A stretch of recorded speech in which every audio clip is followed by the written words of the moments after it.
Libro del Génesis, capítulo 22, de los versículos 9 a 14. Recuerden que esta es la continuación ya de la cima a la que llega Abraham en torno a la fe. Dice el texto: caminando juntos llegaron al lugar que Dios le había dicho. Construyó allí Abraham el altar y colocó la leña. Luego ató a su hijo Isaac y lo puso sobre el altar encima de la leña. Abraham alargó la mano y empuñó el cuchillo para inmolar a su hijo. Pero entonces el ángel del Señor le llamó desde el cielo: Abraham, Abraham. Él contestó: aquí estoy. Y Dios le dijo: no extiendas tu mano hacia el muchacho ni le hagas nada, pues ahora he comprobado que temes a Dios y no me has negado a tu hijo. Abraham levantó la vista y vio detrás un carnero enredado en la maleza por los cuernos. Fue Abraham, tomó el carnero y lo ofreció en sacrificio en vez de su hijo. Abraham llamó a aquel lugar El Señor provee, tal como se dice hoy: en la montaña el Señor provee.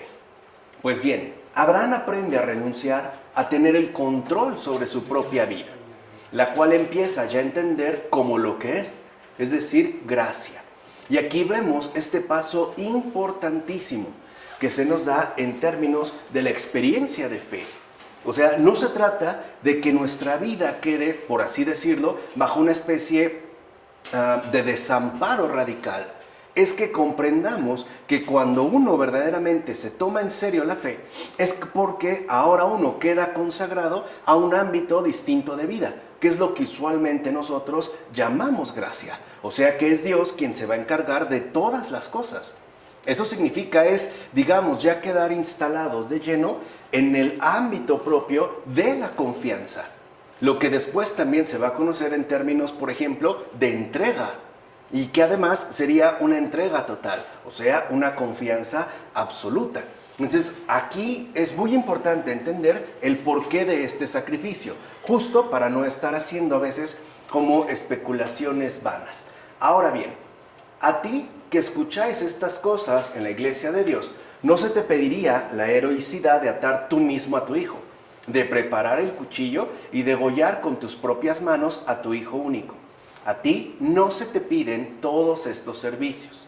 En consecuencia, sea al menos constante en el propósito y en el ánimo. Vean qué interesante lo que nos comenta este padre de la iglesia, porque a veces llegamos también a suponer, de manera precipitada, por no decir infundada, que el hecho de ser creyentes o tratar de tomarnos en serio la fe nos conducirá de una manera casi inevitable a los mismos acontecimientos por los que atravesó Abraham, si es que él es en efecto el padre de la fe, o sea, aquel modelo que se nos ha ofrecido a todos y cada uno de nosotros. Pero no es verdad.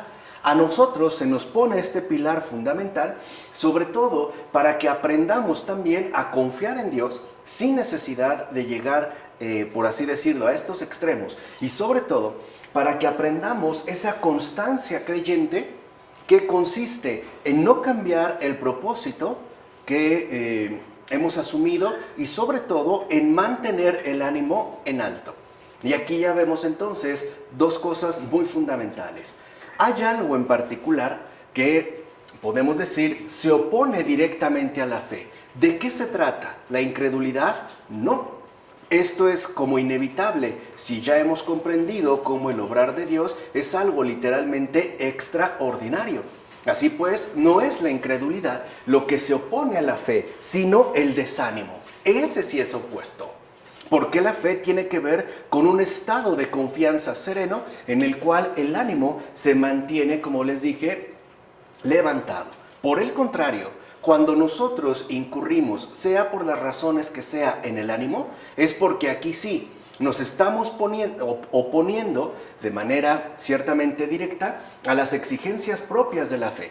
Por eso, en realidad, lo que la fe exige de cada uno de nosotros es, por una parte, confianza y por otra parte, ánimo, que en términos ya, por ejemplo, cristianos, llamamos alegría. Aquí es donde anidaría, en efecto, la alegría del ánimo, es decir, la alegría verdaderamente cristiana. Por eso no lo olviden. Lo que verdaderamente se opone a la fe no es la incredulidad, es el desánimo. Porque con el desánimo, entonces lo que sigue a continuación es precisamente el despropósito. O sea, el quedar por así decirlo, ¿no?, desorientados en torno a ese abandono que hemos decidido asumir en términos de fe. Entonces, esto es como muy importante de tenerlo en cuenta, porque hoy tal parece que hemos perdido de vista la precisión en torno a la realidad misma de la fe. Por eso para nosotros el desánimo no es algo aceptable en ninguna de sus expresiones. Bien, entonces continúa este padre de la iglesia y nos dice: sí, sé firme en la fe y ofrece alegre a Dios tu descendencia. Aquí vemos cómo se traduce lo que hemos mencionado en términos más precisos. Sé firme en la fe, o sea, mantén el buen ánimo y ofrece alegre a Dios tu descendencia. Sé pues sacerdote ante el Señor y no olvides que al sacerdote que inmola a Dios no le conviene llorar.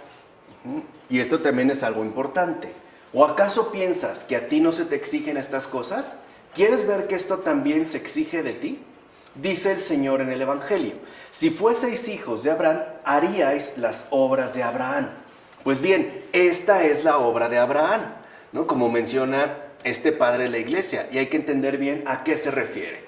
Haced por tanto las obras que hizo Abraham, pero no con tristeza, ya que Dios ama al que da con alegría, ¿no? Y cita la segunda carta a los Corintios. Sé pues tan disponible para Dios como lo fue Abraham. Sube al lugar elevado y ofrece allí a tu hijo amado.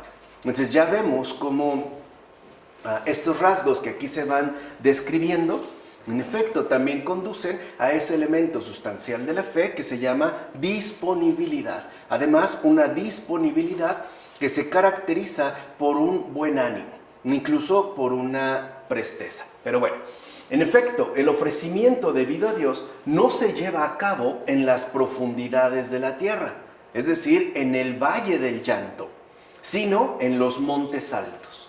Muestra, por tanto, que tu fe en Dios es más fuerte que los afectos de la carne, porque lo único que realmente nos hace llorar es este mundo, no Dios. Es el mundo el que nos conduce, a veces de manera muy dolorosa, muy trágica, a derramar abundantes y amargas lágrimas. Ciertamente Abraham amaba a su hijo Isaac, pero el amor por la carne le antepone, o al amor por la carne le antepone el amor por Dios. Así pues, el hijo de Abraham fue realmente encontrado no en las vísceras de la carne, sino en las entrañas de Cristo, es decir, en las entrañas de la verdad y de la sabiduría, como comenta Orígenes en esas homilías sobre el Génesis. Como bien sabemos, la mano de Abraham levantó sobre su hijo el cuchillo, y movido por el afecto paterno, temió morir de la angustia si fallaba el golpe. Sintió pues el afecto paterno, pero no por eso omitió su obligación para con Dios, como menciona Ambrosio en A la muerte del hermano. Y esto es muy importante porque nos permite comprender que dicha obligación no es algo carnal, sino espiritual. O sea, la verdadera obligación con Dios es una obligación religiosa.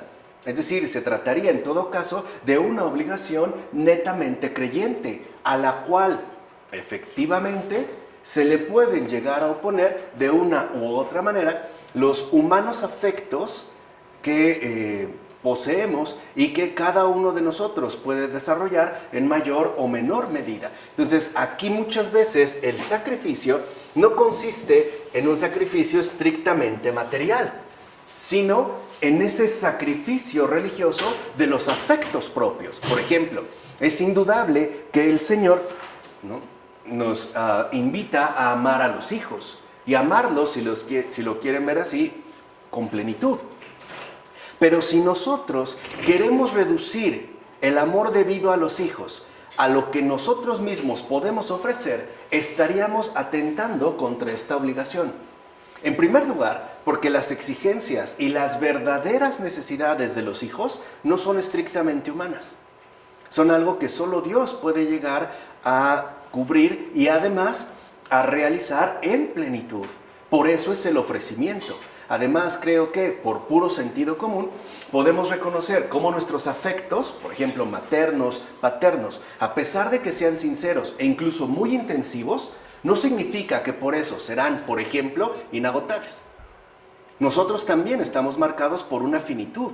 O sea, puede ser que amemos mucho a una persona, por ejemplo al hijo, ¿no? que nos corresponde, pero eso no significa que seremos de hecho capaces de darle todo el amor que esta persona como tal merece, requiere y necesita.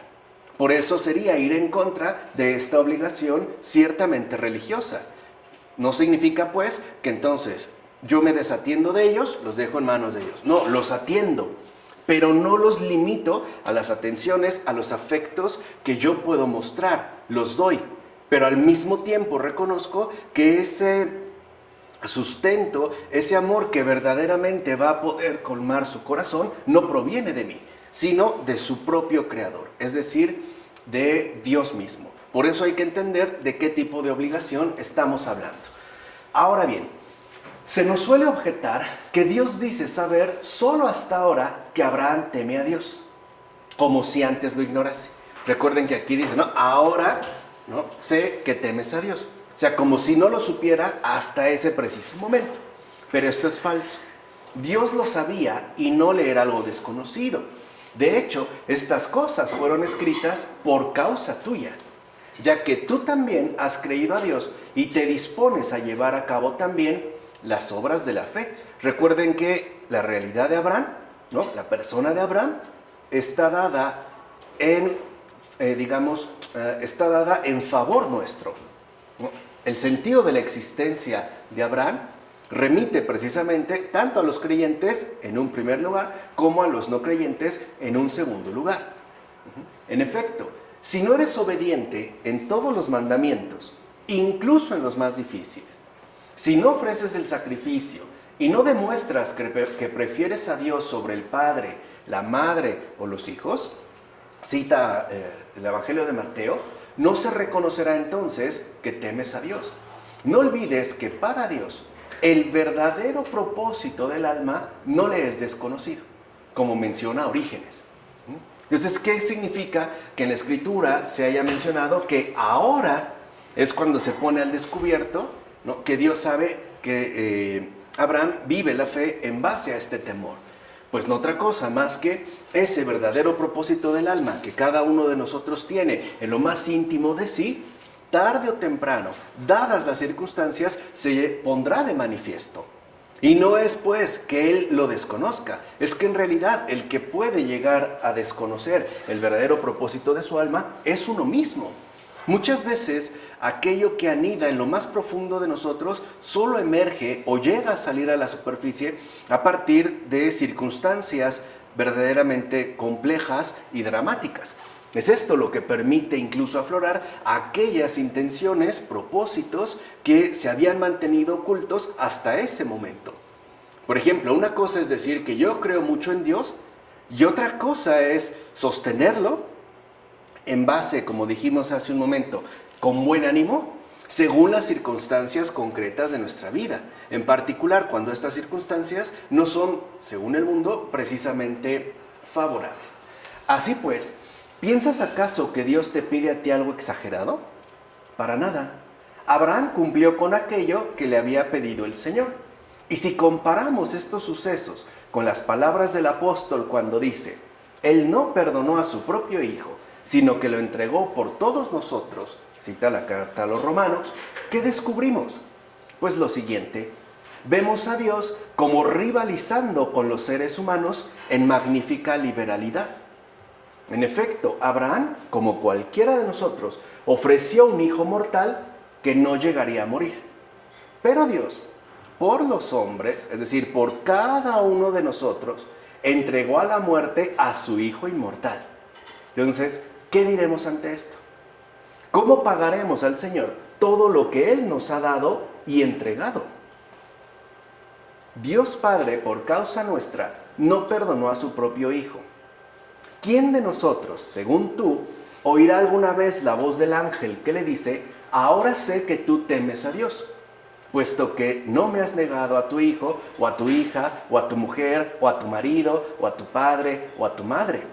Y tampoco te has reservado el dinero solo para ti, ni los honores del siglo. Veo pues que lo has entregado todo. ya que esto lo tuviste por basura con tal de ganar a Cristo. Citando la carta a los Filipenses. Sí, todo lo has vendido y lo has dado a los pobres y has seguido al verbo de Dios. Así pues, ¿quién de nosotros, según tú, oirá de los propios ángeles palabras semejantes? Como menciona Orígenes. O sea, a veces podemos llegar a pensar o a suponer que Dios nos está exigiendo demasiado. Pero Él nos ha dado el ejemplo. O sea, no es que Él se mantenga instalado en una especie de comodidad imperturbable. Él también ha puesto el ejemplo. Y ha puesto el ejemplo al grado extremo. O sea, el hecho de que es a través de dándolo todo, incluido uno mismo, como se recupera también todo lo demás. No podemos, pues, entonces, suponer que es demasiada la carga quizá que Él nos solicita, cuando Él mismo ha asumido, incluso en carne propia, la mayor de todas las exigencias. Ahora bien, Abraham estuvo dispuesto a llevar a cabo el sacrificio, y cuando se le ordena no dañar a su hijo Isaac, tampoco se niega. Vean, esto también es muy importante. Más bien, envaina con presteza y alegría la espada. Así pues, el que se apresuraba a inmolar prontamente a su único hijo, movido por su ardiente fe, con más vivo empeño aún, se apresuró a suspender lo indicado. De hecho, para nada cuestionó que tuviera que sacrificar un carnero en lugar de su propio hijo, como menciona Ambrosio en la carta a Ireneo. Y esto también es muy fundamental, porque a veces puede ser que nos quede claro, por ejemplo, que Dios nos está solicitando algo. Vamos a poner por caso ir a atender a algún enfermo. Y lo hacemos con gusto. Pero a lo mejor llega otra persona que al siguiente día nos dice, ¿sabes qué? Ya no son necesarios tus servicios, muchas gracias. Esta persona va a venir. Puede suceder que nos lleguemos a sentir molestos. No solo por lo que estamos haciendo, sino por el hecho mismo de dejarlo de hacer. Por eso se ve como esta docilidad no solo se refiere al hecho de hacer lo que Dios indica, sino también al hecho mismo de dejarlo de hacer de acuerdo a su respectiva intervención. O sea, muchas veces el Señor nos puede decir, acércate a tal persona.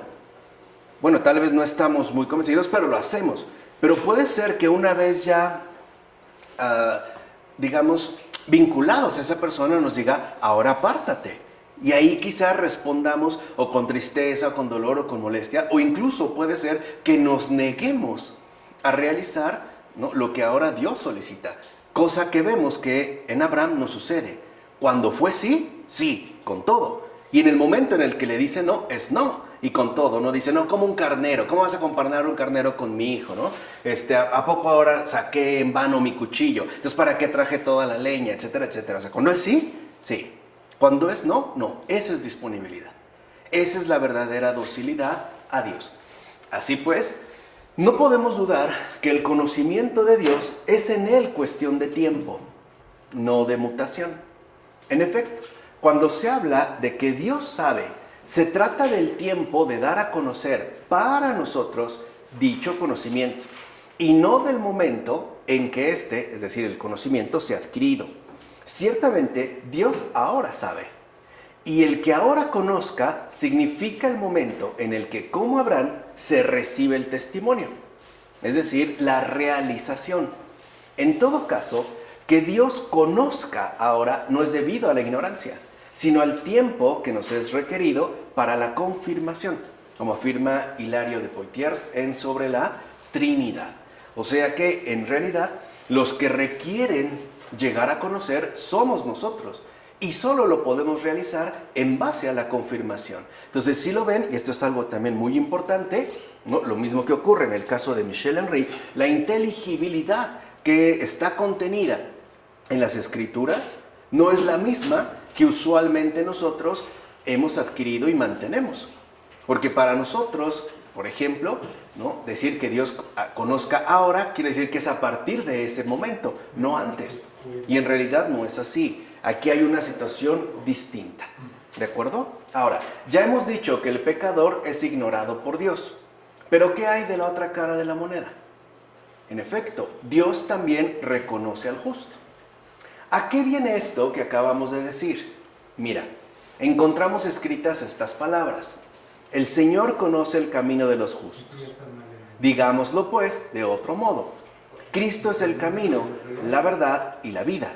Por tanto, caminemos en Cristo y Dios Padre conocerá bien nuestra senda, como afirma Jerónimo en el comentario al Salmo 1.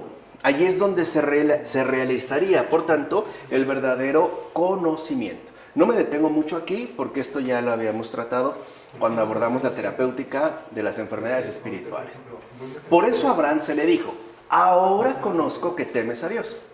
Es como si dijera a su favor: ahora he hecho saber a los seres humanos que hasta ahora ignoraban lo que yo siempre había tenido por cierto, que temes a Dios. Entonces la expresión realmente está dada para una comprensión humana. O sea, digamos que la realidad de Dios está como adaptada a nuestras condiciones propias de conocimiento, que es a lo que se refiere precisamente Beda en sus homilías sobre los evangelios. Entonces, Dios jamás ignora algo, nosotros sí, y muchas cosas. Dios jamás ignora nada. O sea, en Dios no hay ni un gramo de ignorancia. Lo sabe absolutamente todo, y además lo sabe bien, cosa que nosotros ni siquiera podemos llegar a alcanzar. En primer lugar, porque no lo sabemos todo, para empezar. Y a veces lo que sabemos, ni siquiera lo sabemos bien. Lo sabemos a medias, o torcidamente, o al menos empobrecidamente. Por eso es tan importante entender el por qué es necesario que se usen estas expresiones para nuestro propio beneficio. Ahora bien, como hemos ya mencionado, Isaac era figura de Cristo. Pero también es cierto aquí que el carnero mismo es figura de Cristo, no solo Isaac. Veamos pues cómo es que uno y otro figuran a Cristo. Es decir, tanto el que fue degollado como el que no lo fue. Para empezar, Cristo es la palabra de Dios y la palabra se hizo carne. Cita el Evangelio de Juan. En Cristo hay por tanto una cosa que viene de lo alto y otra que ha sido tomada de la naturaleza humana y del útero virginal. Por consiguiente, Cristo padece en la carne y hasta ha soportado la muerte en la carne. Es decir, según la figura del carnero, que ya podemos ver cómo entonces se está refiriendo a la verdadera humanidad del Verbo, es decir, la encarnación del Señor. Sin embargo, la palabra eterna que estaba junto a Dios y que es Dios, que es Cristo según el Espíritu, permaneció intocable, como Isaac. De ahí que él mismo es víctima y sacerdote. Según el Espíritu, ofrece la víctima al Padre. Según la carne, él mismo se ofrece en el altar de la cruz. Ahí se está, pues, afirmando cómo Dios es, por una parte, verdadero Dios y verdadero hombre. Y por otra, que esa es parte del misterio, el Verbo hecho carne muere en la carne, pero no muere según el propio Espíritu. Porque incluso este Espíritu es ofrecido al Padre como una verdadera ofrenda. Recuerden que es las palabras que Jesús pronuncia en la cruz. Padre, en tus manos encomiendo mi espíritu. Es decir, te lo ofrezco. Por eso Juan dijo de él: he aquí el Cordero de Dios, el que quita el pecado del mundo, como afirma Orígenes. Entonces, lo primero que vemos es ya el hecho de que el Verbo encarnado no es retórica, o sea, no es un invento, no es una mera argumentación más o menos conmovedora. No, es plena realidad. Además, con toda su respectiva carga ontológica, o sea, con su propia densidad. Por eso es que se apela al misterio. Así pues, debemos darnos cuenta que el sacrificio no fue hecho por Isaac, sino por Abraham, que había sido llamado y fue probado como testigo. De hecho, Dios aceptó su sincera intención y por eso le impidió sacrificar a Isaac. En efecto, la muerte de Isaac no hubiera conseguido la liberación para el mundo, ya que esto, es decir, tal liberación, únicamente se realizaría por el sacrificio de nuestro Salvador, por cuyas divinas heridas hemos sido curados, como afirma Atanasio en la Carta Festal.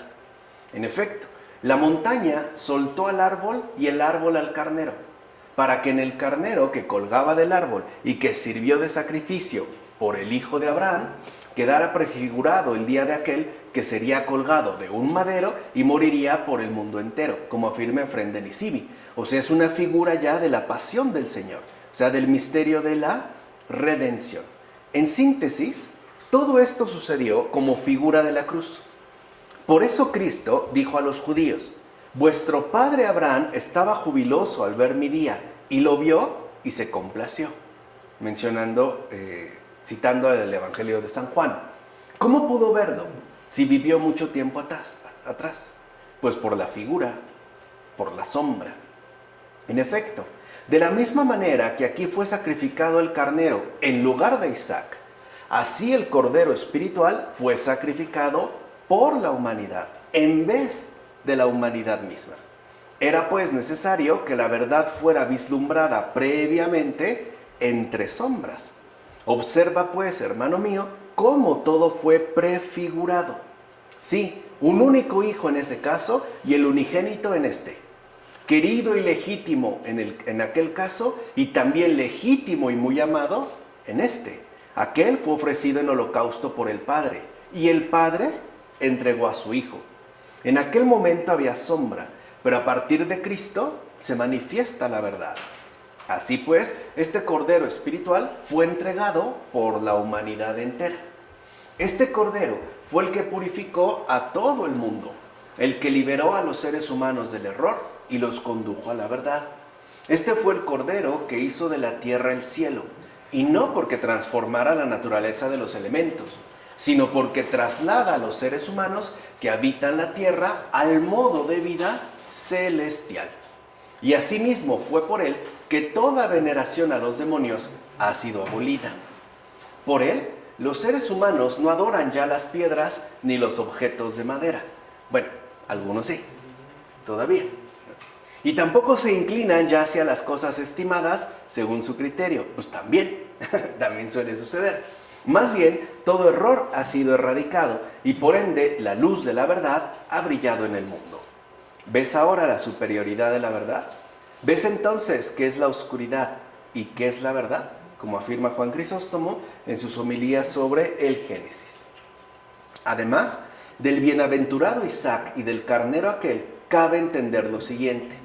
Isaac significa la divinidad, es decir, lo que nunca va a morir. Mientras que el carnero es la humanidad de Cristo, es decir, lo que fue crucificado. Entonces vemos como ya los padres empezaban a captar muy bien a la luz de la verdad esta cuestión de las dos naturalezas.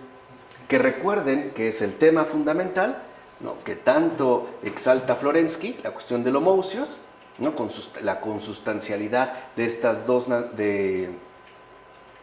naturalezas, personas en una sola esencia, ya se empezaba a vislumbrar. Y son, digamos, los primeros adelantos que se dan en torno a este misterio. En efecto, el unigénito de Dios se ofrece y el primogénito de la Virgen se inmola. ¿Lo ven? Aquí vemos cómo el unigénito, es decir, el que nunca va a morir, se ofrece, y en tanto encarnado, en tanto primogénito de la Virgen, se inmola. Por cierto, hay un testimonio escrito del presbítero Jerónimo que afirma con plena seguridad haber escuchado a los antiguos judíos decir que el lugar donde fue ofrecido Isaac es el mismo sitio donde más tarde fue crucificado Cristo nuestro Señor. O sea, era una leyenda oral que se mantenía. El lugar donde iba a ser inmolado Isaac es el mismo donde Cristo fue crucificado. Además, desde el lugar en que se ordena a Abraham que fuera, hasta el lugar en que Cristo fue crucificado, se llega en 3 días. De ahí que los antiguos judíos también cuentan que el primer Adán fue sepultado en su momento en el mismo lugar en que fue colocada la cruz del Señor. Y por eso se llama Calvario, ya que allí fue sepultado el primer cabeza de la humanidad. O sea, ahí primero se sepulta Adán, después se anticipa, se prefigura el misterio de la redención en Isaac y finalmente se cumple en Cristo. Así pues, no es disparatado creer que donde yacía el enfermo, allí fue levantado el médico. Justamente allí. En efecto, lo digno era que ahí donde la soberbia humana provocó la muerte, fuera asimismo el lugar donde la misericordia divina mostrara su condescendencia. No es, digo, disparatado creer que la sangre preciosa de nuestro Señor redimió incluso corporalmente, es decir, físicamente, el polvo del antiguo pecador, humedeciéndolo con el gotear de su sangre, como afirma Cesáreo de Arles. O sea, no hay nada que sea una casualidad. Los antiguos judíos ya lo afirmaban. O sea, no se trata de una mera invención. Quizá la habíamos escuchado por ahí, aunque no supiéramos bien, por ejemplo, de dónde provenía. Pero ahora entendemos también el por qué. En efecto, por lo menos una porción de tierra fue humedecida con la propia sangre del Señor. ¿Y hasta dónde entonces remonta? O sea, entender que este sacrificio va desde el primero, desde Adán, hasta el último. O sea, abarca pues a la humanidad en su conjunto. En todo caso, para quienes saben escuchar estas cosas, se abre con toda claridad el camino de la comprensión espiritual, es decir, la visión. Y ya que Dios es espíritu, tú también debes ver estas cosas espiritualmente. ¿O acaso no debes tú también engendrar en el espíritu a Isaac para tener en ti el fruto de la alegría? De hecho, si todo lo estimas alegría, cuando estés rodeado de toda clase de pruebas, como lo afirma la carta del apóstol Santiago, asimismo darás a luz la alegría si ofreces a Dios como sacrificio esta misma alegría. En efecto, todo lo que sacrifiques a Dios con alegría, Él mismo te lo devolverá alegremente. De hecho, recibirás multiplicado lo que hayas ofrecido. Lo vemos también ya con Jesús, cuando a partir de lo dado, por ejemplo, en este caso, 5 panes, 2 peces, se da esta multiplicación. Así pues, aunque parece que ofrecemos víctimas al Señor, en realidad nos es devuelto lo que ofrecemos, ya que Dios no tiene necesidad de nada. A final de cuentas, lo único que Él desea es nuestro provecho en cada cosa, como menciona Orígenes en las homilías sobre el Génesis. Entonces, realmente el ofrecimiento es para que aprendamos, ¿no?, a vivir en la fe a partir, por ejemplo, de la respectiva renuncia. Suena sencillo, la realidad es que no lo es. O sea, la experiencia concreta de la fe no es sencillo, porque puede ser que aceptemos una renuncia, pero de mala gana. Entonces, la perfección en la fe, o sea, el conocimiento espiritual, se mediría en términos de alegría. O sea, qué tan alegremente, qué tan serenamente ofrecemos nuestras posesiones al Señor, incluido lo más querido, nuestros sueños, por supuesto nuestros familiares, nuestros anhelos, nuestros proyectos, nuestras cosas materiales. O sea, ¿en qué medida realmente nosotros estamos alegres porque este ofrecimiento se dirige a Él, sin esperar necesariamente que haya una devolución multiplicada? O sea, digamos que no fuera pues por mero interés. Bueno, así llegamos entonces a los versículos 15 a 24 de este capítulo 22. El ángel del Señor llamó por segunda vez a Abraham desde el cielo y le dijo: juro por mí mismo, oráculo del Señor, que por haber hecho una cosa así y no haberme negado a tu hijo, a tu único hijo, te colmaré de bendiciones y multiplicaré tu descendencia como las estrellas del cielo y como la arena de las playas. Y tu descendencia se adueñará de las ciudades de sus enemigos. En tu descendencia serán bendecidos todos los pueblos de la tierra porque has obedecido mi voz. Abraham volvió al lado de sus criados. Emprendieron la marcha y fueron todos juntos a Beersheba. Y Abraham residió en Beersheba. Después de estos sucesos, le fue anunciado a Abraham: también Milca le ha dado hijos a Nahor, tu hermano, Uz, el primogénito, Buz, su hermano, Kemuel, padre de Aram, Kesed, Jasó, Pildas, Yitlaf y Betuel. Betuel engendró a Rebeca. Estos 8 hijos dio Milca a Nahor, hermano de Abraham. También su concubina, que se llamaba Reumá, dio a luz a Tejaf, Gaham, Tajas y Maaca. Estas palabras, fíjense, de entrada pareciera que hay como una intervención de personajes que no vendrían como ni al caso. No hay como un cambio, pues, de escenario. Bueno, estas palabras requieren un oyente aplicado y atento. En efecto, ¿qué hay ahora para que Abraham tenga que ser llamado por segunda vez desde el cielo? ¿Qué sucedió? ¿Qué se añade de nuevo a las antiguas promesas? O sea, ¿por qué se da este énfasis? ¿Qué premio suplementario se concede cuando se dice, puesto que has cumplido esta palabra? Es decir, puesto que ofreciste a tu hijo. Yo no veo ningún añadido, ya que se repiten de nuevo las mismas promesas de antes. Así pues, ¿no parecerá superfluo volver a las mismas cosas? ¿No a veces nos parece incluso la Biblia repetitiva? En su propia expresión, en su forma, en su propia redacción, etc. Bueno, en absoluto. Ya que todo lo que sucede, sucede en misterio y por tanto es necesario. En primer lugar, Abraham iba a ser padre de los circuncidados según la carne. Ahí está la primera promesa. Pero también es cierto que asimismo iba a ser padre de los que viven en la fe, es decir, de todos aquellos que por la pasión de Cristo llegan a la heredad.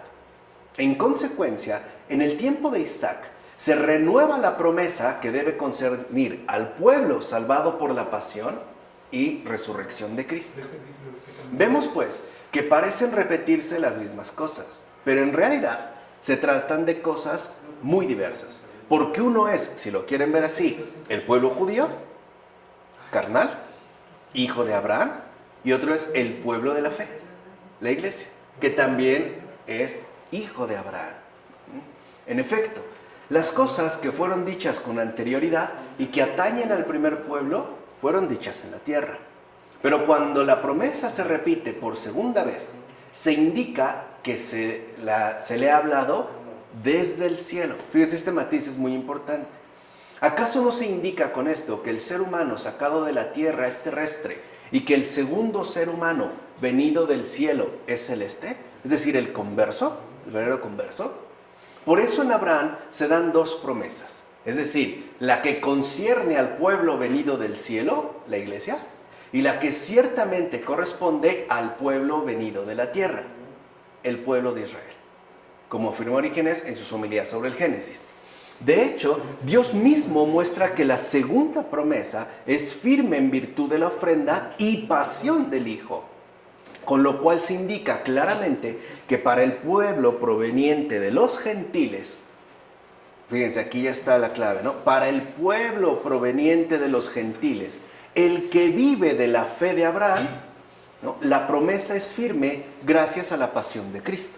Por eso para nosotros el verdadero peso no está dado en el Antiguo Testamento, aunque es parte de la prefiguración, ¿no? De ese vislumbre necesario que nos conduce a la verdad.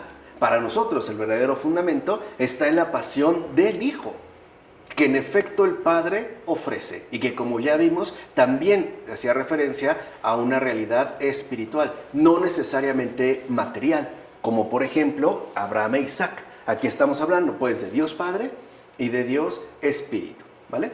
Ahora bien, conviene también aclarar el sentido moral de lo que hemos dicho. Y esto a mí me agrada mucho, porque a veces también pensamos que la Biblia solo tiene como una dimensión espiritualmente relevante.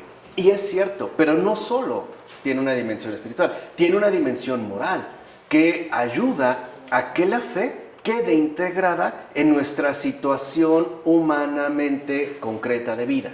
O sea, lo que quiero que entiendan es que la dimensión moral de la Escritura nos ayuda a entender la fe en nuestra situación concreta de vida. Se trata pues de una realidad muy humana, muy concreta. Por eso los padres también siempre buscan destacar esta dimensión moral. Bueno, en efecto, veamos cómo aquí se da este complemento y por lo tanto también un mayor enriquecimiento. Si permaneces en lo que es primero, o sea, lo terreno, serás entonces reprobado, a menos que te transformes. Es decir, te conviertas y llegado a ser celeste, recibas por tanto la imagen celeste. El ser humano celeste, como afirma el apóstol, es el hombre nuevo. Es decir, el que ha sido creado según Dios, como afirma la carta a los Colosenses. Si ustedes conocen a un converso, saben perfectamente bien de qué está hablando este padre de la iglesia. Por eso Dios renueva sus promesas, justamente para mostrarte que tú también debes renovarte. Pues ¿de qué te servirá que Dios renueve las promesas si tú no te renuevas?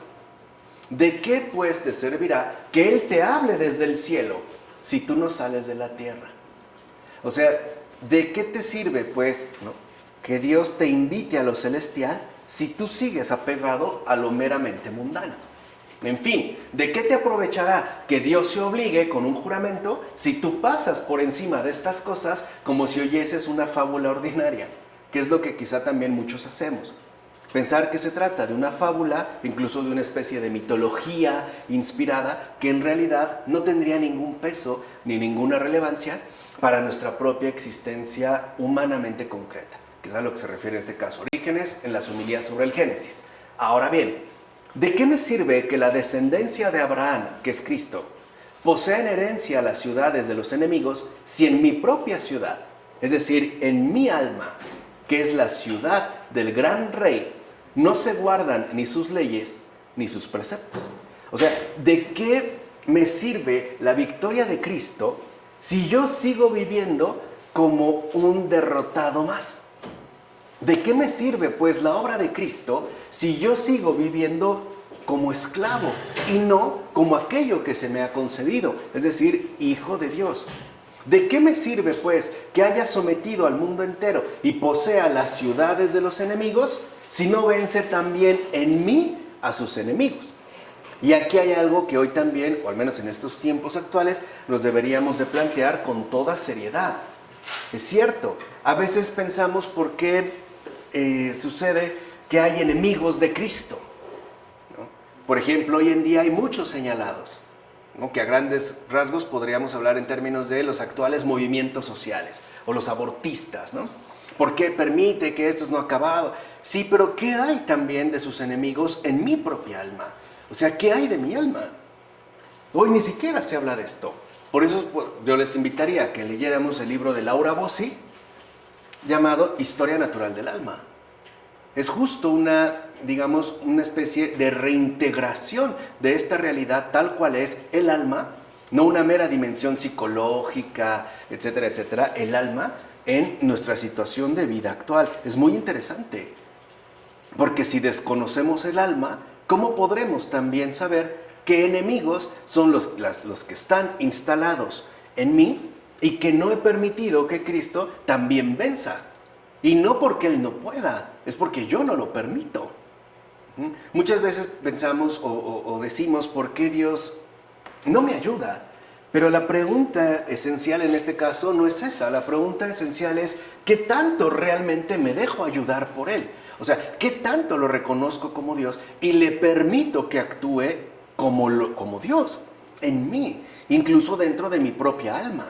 Porque claro, es muy fácil ver, ¿no?, o señalar aspectos que podemos, por lo menos, describir en términos muy generales de anticristianos. Sí, sí es cierto, o sea, hay muchos, aspectos anticristianos en el mundo actual, en el mundo en general, pero que también no habrá en mi alma algunos elementos anticristianos quizás sutiles, profundos, ocultos, que a final de cuentas no me permiten comulgar plenamente con Dios, es decir, experimentar pues la redención de Cristo.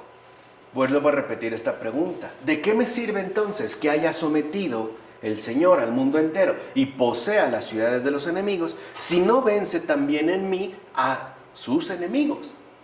¿De qué sirve, si mi alma permanece cautiva de la ley del pecado? Así pues, que cada uno de nosotros haga lo que esté de su parte para que Cristo venza a sus enemigos, ya sea en su alma, ya sea en su cuerpo. Por eso ya también vimos la terapéutica de las enfermedades espirituales. O sea, pretexto ya no tenemos. Ya no lo hay. De este modo vendremos a ser como las estrellas del cielo según su resplandor. Y eso es lo que necesitamos, resplandecer. Resplandecer a partir de la victoria de Cristo en nosotros. Eso es santidad también. La santidad es el resplandor de Cristo en un alma que ha permitido que sean vencidos todos los enemigos del Señor, desde los más pequeños hasta los más grandes, o como le llamaron, me parece a mí también, acertadamente los padres de la iglesia, las pasiones, hasta erradicar todas las pasiones. Y recuerden, no solo se trata de evitar el mal, también se trata de realizar el bien, como menciona Orígenes. Creo que esto también son puntos muy importantes para nuestra respectiva existencia contemporánea. En consecuencia, unámonos a la bendición y veamos cuáles son sus caminos. ¿Por qué fue bendecido nuestro padre Abraham, sino por haber practicado la justicia y la verdad mediante la fe?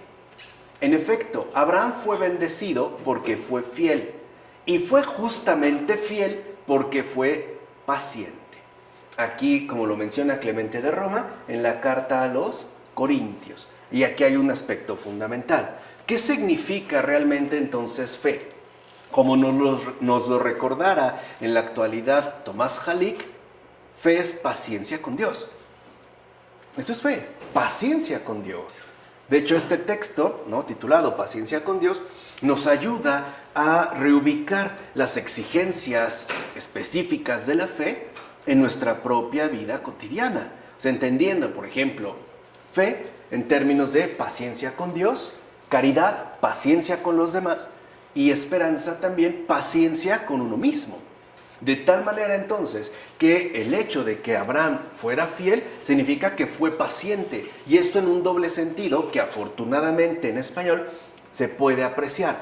Paciente como aquel que está en un proceso de recuperación, es decir, aquel que está curándose de algún tipo de enfermedad o malestar. Por eso los hospitales tienen sus respectivos pacientes. Pero también paciente como aquel que, a pesar de este estado, digamos, deteriorado de salud, o sea, entendamos por enfermedad la falta de confianza en Dios, se esmera en no desconfiar del Señor y más bien mantenerse en una espera paciente, o sea, en una confianza serena. Aquí es donde vemos en qué consiste netamente lo que llamamos fe, o sea, la fidelidad. No olvidemos, por tanto, que la descendencia de Abraham, que es Cristo, ocupó las ciudades de los enemigos. Es decir, acabó con las ataduras con las que nos sujetan las pasiones y los vicios. Recuerden que este es como la terminología muy particular de los padres de la Iglesia para hablar de todos aquellos enemigos de Cristo que además Él ha vencido. Tal ocupación es justamente la semilla de la palabra, es decir, el anuncio del Evangelio, o sea, la fe de Cristo, como afirma Orígenes en las homilías sobre el Génesis. Así pues, queda claro que Dios busca la fe, no la muerte, que tiene sed del voto de fe, no de la sangre, que es aplacado por la voluntad obediente, no por la muerte de un animal. Y ahí es donde nosotros, perdemos de vista quizá la verdadera dimensión de lo que se llama sacrificio, porque el verdadero sacrificio consiste en una voluntad obediente. Y siendo sinceros, es nuestra propia voluntad la que es la más desobediente y rebelde de todas. ¿No? Parece que incluso en términos inmediatos, si una persona nos dice, haz esto, mi reacción es no. ¿No? Como que nosotros hay una especie de oposición más o menos permanente en torno a las indicaciones que nos puedan dar. Bueno, Dios mismo dio prueba de esto cuando preguntó a Abraham por el hijo como víctima. ¿O acaso inmolaba Abraham otra cosa que su propio cuerpo en el hijo? ¿Qué otra cosa buscaba Dios sino la fe de Abraham? ¿O no fue por eso justamente que cuando Dios mandó a Abraham ofrecer a su hijo, él mismo no permitió que se le matara? O sea, ¿realmente el propósito de Dios era que matara a Isaac? No, no buscaba la muerte de Isaac, buscaba la fe de Abraham. Además, en tanto iba a ser padre en la fe para todos nosotros, que es lo que afirma Pedro Crisólogo en su homilía. ¿Se entiende pues? O sea, el hecho es de que no, sí lo iba a matar, pero Dios se le impidió. No es eso lo que está de por medio. No es que Dios improvise o tenga que intervenir de manera más o menos precipitada. No, lo que realmente tenía que brotar de ahí y brotó, y ahí vemos cómo Dios no se equivoca, no era la sangre de Isaac. No era ese propósito. A ver, y si lo mata, pues ni modo, a ver cómo lo hacemos. No. Lo que tenía que brotar, y además brotar en abundancia, era la fe de Abraham, porque es el pilar.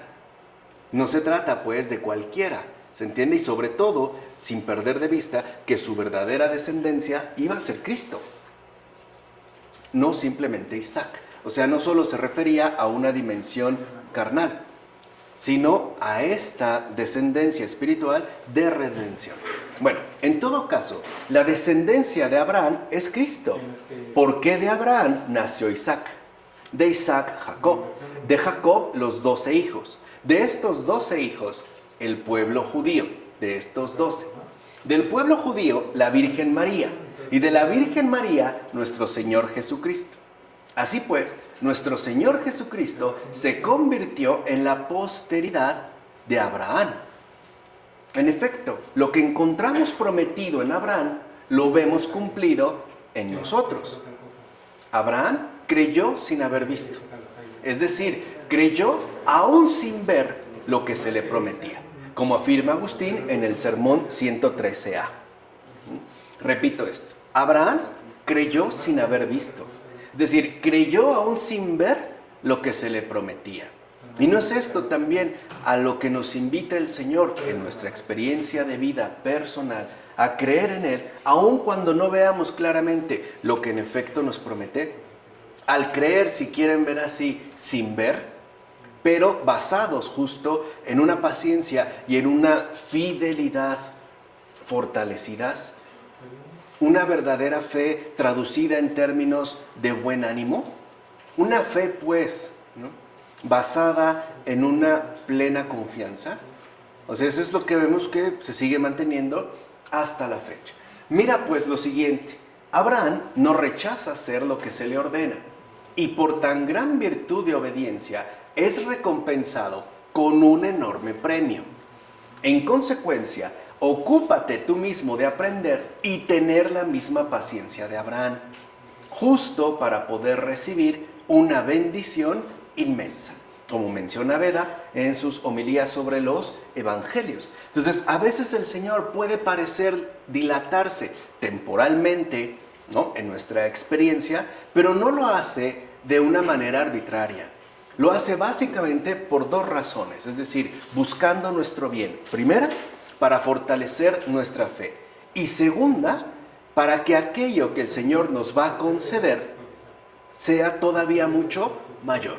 Aquí sí podríamos entenderlo en términos de un real y auténtico incremento de intereses. O sea, si el Señor nos diera algo casi de inmediato, nuestra fe crecería muy, muy poco.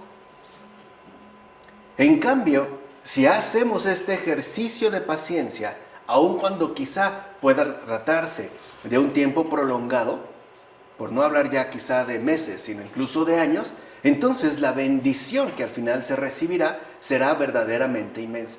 Eso es algo que, por ejemplo, el mundo ha tratado de adaptar en términos de fondos de inversión, ¿no? Nosotros ya sabemos de manera muy básica que si una persona quiere obtener algunos beneficios de cierta cantidad puesta en una inversión, los beneficios son mayores mientras mayor sea el plazo escogido.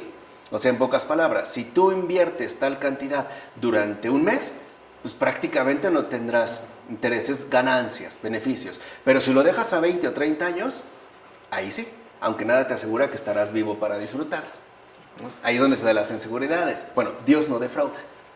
Ese es el punto fundamental. O sea, entender cómo sí, ¿no? De qué manera, pues, la paciencia, que en este caso está también ya plenamente reflejada, encarnada, asumida por Abraham, apunta no solo a crecer en la fe, sino también a tener, por así decirlo, un corazón desbordado de alegría y de gratitud ante la bendición inmensa que el Señor finalmente nos concede. En efecto, ¿acaso no somos nosotros los cristianos semilla de Abraham? Sí, lo somos, ¿o no? O alguien va a decir que no, que alguien entonces tiene otro padre en la fe, o que viene, si lo quieren ver así, de otra parte. Y no por haber nacido de la estirpe de Aarón, sino por creer en quien también Aarón, junto a los santos de su tiempo, creyó, como afirma Beda en Sobre el Tabernáculo, ¿vale? O sea, no es por una cuestión carnal, no somos pues judíos, pero somos hijos de Abraham, espiritualmente hablando. justo por la fe. Bueno, así llegamos ya a este capítulo 23 de los versículos 1 a 16. Sara vivió 127 años y murió en Kiriat Arba, esto es Hebrón, en tierra de Canaán. Abraham fue a hacer duelo por Sara y a llorarla.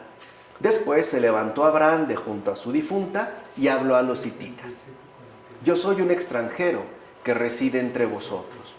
Dadme en propiedad un sepulcro para enterrar a mi difunta. Los hititas respondieron a Abraham: escúchanos, Señor, tú eres en medio de nosotros un príncipe divino. Entierra a tu difunta en el más noble de nuestros sepulcros, pues ninguno de nosotros te negará su sepulcro para que entierres a tu difunta. Abraham se levantó, se inclinó ante la gente del país, los hititas, y les dijo: si está en vuestro ánimo que entierre aquí a mi difunta, escuchadme e interceder por mí ante Efrón, hijo de Zohar, para que me ceda la cueva de Macpelá, que es suya, y que está en el límite de su campo, que me la venda a su precio ante vosotros como propiedad para sepulcro. Efrón estaba sentado entre los hititas. Escuchadme e interceded por mí ante Efrón, hijo de Zohar, para que me ceda la cueva de Macpelá, que es suya, y que está en el límite de su campo, que me la venda a su precio ante vosotros como propiedad para sepulcro. Efrón estaba sentado entre los hititas, y Efrón el hitita respondió a Abraham en presencia de los hititas y de todos los que entraban por la puerta de la ciudad: no, Señor, escúchame. Te doy el campo y te doy la cueva que hay en él. Te la doy a la vista de mis paisanos para que entierres a tu difunta. Abraham se inclinó ante la gente del país y contestó a Efrón en presencia de la gente del país: bien, si te parece, escúchame. Yo doy el dinero del campo. Acéptamelo y entonces enterraré allí a mi difunta.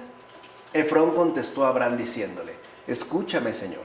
Una tierra de 400 siclos de plata, ¿qué es para ti y para mí? Entierra pues a tu difunta.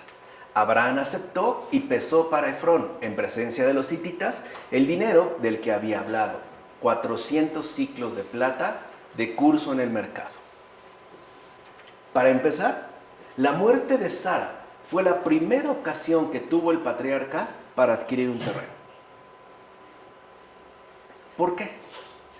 Para que aprendamos que el hombre que gozó de tanta ayuda de lo alto no podía llamar a lugar alguno propiedad suya, a diferencia de muchas personas de hoy. ¿Se dan cuenta? O sea, este gran hombre, ¿no?, este tan enormemente bendecido, no tenía una sola propiedad que pudiera llamar suya, a diferencia de otros que sí abundan pues en propiedades. En efecto, hay quienes ponen todo su interés en adquirir tierras, pueblos enteros y riquezas incontables. No obstante, Abraham tenía suficiente riqueza en su actitud. Por eso apartó la codicia del corazón y en ninguna cosa puso cuidado. Tengan muy en cuenta esto los que acaparan todo, y según se dice, despliegan en todas las direcciones la pasión de su avaricia, que por cierto abundan, En todo caso, imiten al patriarca, que ni siquiera tenía dónde enterrar los restos de Sara, hasta que, empujado por una necesidad, compró el campo y la cueva de los hititas. No por vanidad, por necesidad. Y además, ni siquiera inventada, como empujado a.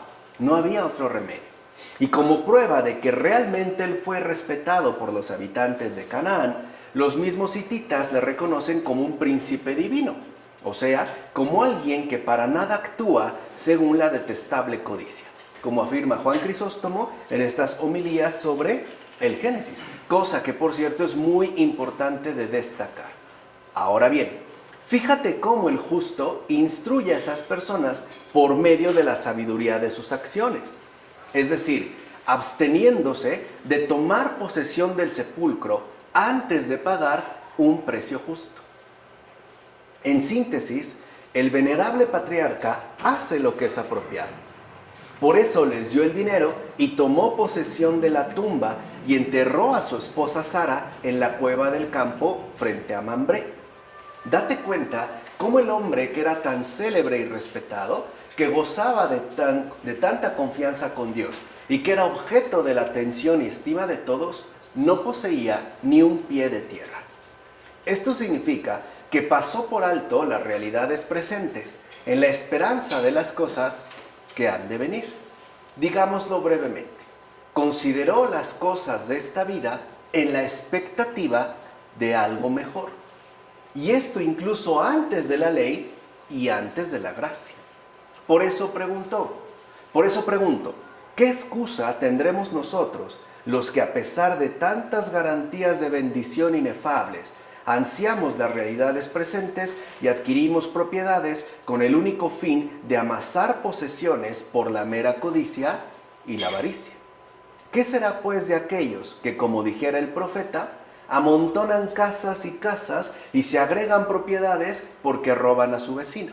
Como afirma, citando al libro del profeta Isaías. ¿Acaso no ves cómo esto sucede día con día? Es decir, cómo se roba a las viudas, cómo se expolia a los huérfanos y el débil es oprimido por el fuerte y poderoso. Pero Abraham no se comportó así. Por el contrario, él insistió en comprar la tumba. Y cuando vio que ellos se la querían dar, o sea, se la querían regalar, e incluso estaban dispuestos a entregársela de inmediato, no la aceptó. No antes de pagar el precio conveniente, como afirma Juan Crisóstomo en las homilías sobre el Génesis. Por tanto, aquí también lo que se nos deja en claro es que el justo nunca abandona en su respectivo proceder la justicia. O sea, el justo jamás se aprovecha de los demás. Jamás, aun cuando estén dadas las condiciones para hacerlo. Por ejemplo, por medio del aprecio que la gente pueda llegar a manifestarle. Él nunca va a sacar provecho de eso. Siempre va a mantenerse en la fe, dijimos, según los dos elementos inseparables que son la justicia y la verdad, como lo habíamos mencionado hace un momento. Así llegamos pues a los versículos 17 a 20 de este capítulo 23. Así el campo de Efrón en Macpelá, que está frente a Mambré, el campo y la cueva que hay en él, con todos los árboles que rodean el campo en todas sus lindes, pasaron a ser propiedad de Abraham, a la vista de los hititas y de todos los que entraban por la puerta de su ciudad. Después de esto, Abraham dio sepultura a Sara, su mujer, en la cueva del campo de Macpelá, frente a Mambré, es decir, Hebrón, en tierra de Canaán. El campo, con la cueva que hay en él, pasó a ser propiedad sepulcral de Abraham, adquirida a los hititas. Mira, este es el albergue del Señor, es decir, donde la encina frondosa de Mambré abrigó el techado pastoril del anciano. En esa cabaña se echó a reír Sara al oír que llegarían los gozos tardíos de un hijo. Abraham pues compró un campo para enterrar en él los huesos de su esposa, justamente porque la justicia y la fe moran de paso en la tierra. En efecto, en esa cueva halló reposo la santa ceniza, como afirma Prudencio en la pintura sobre la historia sagrada. Así pues, con esta perspectiva, nosotros, quienes vivimos ya en el tiempo de la gracia, imitemos al hombre que vivió antes de la ley y no nos consumamos por el deseo de tener más. Nosotros, de hecho, si persistimos en terribles injusticias y avaricias, oiremos las palabras dirigidas a aquel hombre rico. Insensato, esta misma noche te pedirán tu alma. Lo que has amontonado, ¿para quién será? Citando el Evangelio de Lucas. ¿Por qué razón, hermano mío, estás ansioso de atesorar tantas cosas? Si en poco tiempo partirás de aquí y no solo no las disfrutarás, sino que cargarás un fardo de pecados sobre tus propios hombros ya sin posibilidad de arrepentimiento.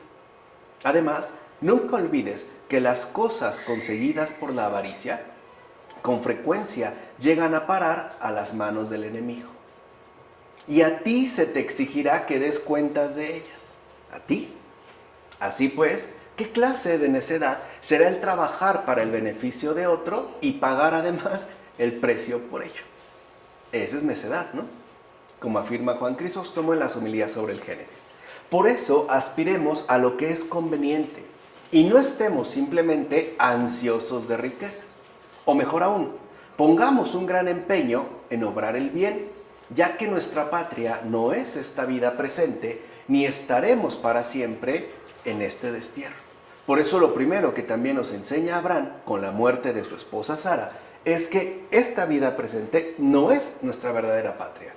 No es aquí, no es pues este mundo. Aquí lo único que debería quedar son unas sagradas cenizas. Es decir, una huella, si lo quieren ver así, de virtud, de bondad, de justicia, de verdad, de santidad. Pero no es, pues, lo sabemos, ni nuestro lugar definitivo, ni el único lugar al cual tendremos que comparecer. Al contrario, si nos empeñamos en obrar el bien, tengamos presente que en poco tiempo alcanzaremos nuestra verdadera patria. Por tanto, hagamos todas las cosas de modo que allí no nos encontremos en la indigencia y la penuria. ¿De qué te aprovecha una gran fortuna en el extranjero si tienes mucha necesidad en la verdadera patria? Por consiguiente, os suplico, apresurémonos mientras haya tiempo para trasladar a nuestra verdadera patria lo que tenemos como propio en este país extranjero. Tenemos que hacer transferencias, literalmente transferir todo lo que aquí podemos hacer bien a nuestra verdadera patria. No olvides lo siguiente, aunque la distancia pueda ser grande de la tierra al cielo, el traslado es bastante fácil. Mira, hay quienes preparan el traslado y envían su tesoro. Me refiero a las manos de los pobres que ciertamente depositan en las tesorerías del cielo lo que de nosotros han recibido. En consecuencia, puesto que la facilidad y la seguridad son tan grandes, ¿por qué entonces nos retardamos y no más bien gestionamos con la mayor diligencia el traslado? Al final, lo único que contará es qué cosas hemos logrado hacer llegar a nuestra verdadera patria. Es decir, a aquel lugar donde realmente importan y además las necesitaremos. Creo que esto también nos enseña ya en un sentido moral cómo nuestro respectivo proceder siempre partirá de la tierra al cielo. Y por eso la necesidad de obrar siempre con justicia, que es lo que también nos ha enseñado Abraham en base a lo anterior. Este ya lo vamos a ver en el capítulo 24 de la siguiente ocasión, pero aquí creo, ¿no?, que hay como muchos elementos que nos son de gran ayuda y sobre todo también que comprendamos cómo siempre lo visible y lo invisible están entrelazados, están implicados. Como cielo y tierra, de hecho, resultan inseparables y que al final todo lo que nosotros hagamos temporalmente en este mundo tendrá una relevancia eternamente en el cielo. Tendrá pues una repercusión, si lo quieren ver así, de eternidad, ¿vale? Vamos a dejarle hasta aquí. En nombre del Padre, del Hijo y del Espíritu Santo. Amén.